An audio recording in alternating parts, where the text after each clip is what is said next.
Welcome to our daily reflection for this Friday, August 1st. And today we have this great readings that kind of come together into the gospel reading, and it's all about worship. And let's look at the first reading. It's from the book of Leviticus, and it's a lot of instructions. It's going to talk about every year Israel is to do the Passover, and then Pentecost, which is 50 days after Passover.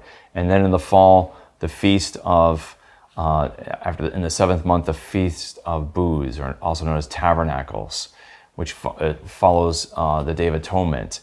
And so this is to be punctuated, this sense of worship. And so what is fundamental to the Torah of Israel and to the law of God is that God's people are to worship. They are to come 3 times a year to Jerusalem for pilgrimage and to give worship. We are made to give worship, to give thanks and praise to God, whether it's, as it also mentions, the first fruits that are to be offered up to God. We are to see everything as a gift from God.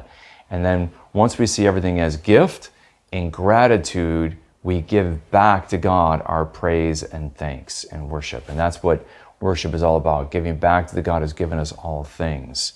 And this relates actually, of course, to the Psalm today, Psalm 81, which is an invitation to give God thanks and praise, to worship Him. And that is a beautiful thing.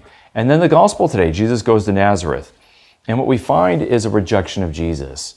Because even though they hear His great teaching and they see these mighty works, they say, where did this man get such wisdom and mighty deeds? Like, He grew up with them and He was amidst them. And so they are envious, they are jealous, they are proud. And they're like, this person who's one of us, he can't be better than us. He can't be greater than us. And so out of jealousy, out of envy, out of pride, they don't see Jesus' wisdom and His mighty deeds and give thanks and praise to God and also gratitude to Him. Instead, there's a rejection of Jesus. There's a bitterness. And that shows us that this desire for worship, the desire to give worth to others, especially worship to God, who is worth the most and whom we owe the most in gratitude, comes from ingratitude. It comes from selfishness. And so we see that jealousy and envy and pride and ingratitude shrink the heart, and it keeps us from being magnanimous and the ability to give praise and thanks. Think about people who are so always easily filled with gratitude, with praise. Don't they have hearts that are filled with a magnanimity, that they just are able to receive good and give thanks for it? Let's have that heart. Let's pray for that heart, that we too may receive Jesus with praise and thanks and wonder, and not be like those of Nazareth.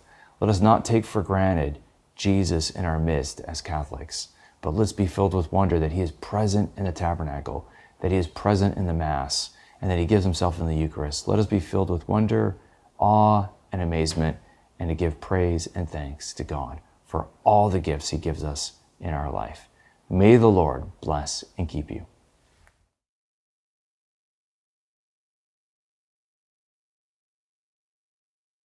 This daily reflection is brought to you thanks to the generous support of the Mission Circle. Join the Mission Circle to help Catholics worldwide understand, live, and share their faith. Sign up at missioncircle.org today.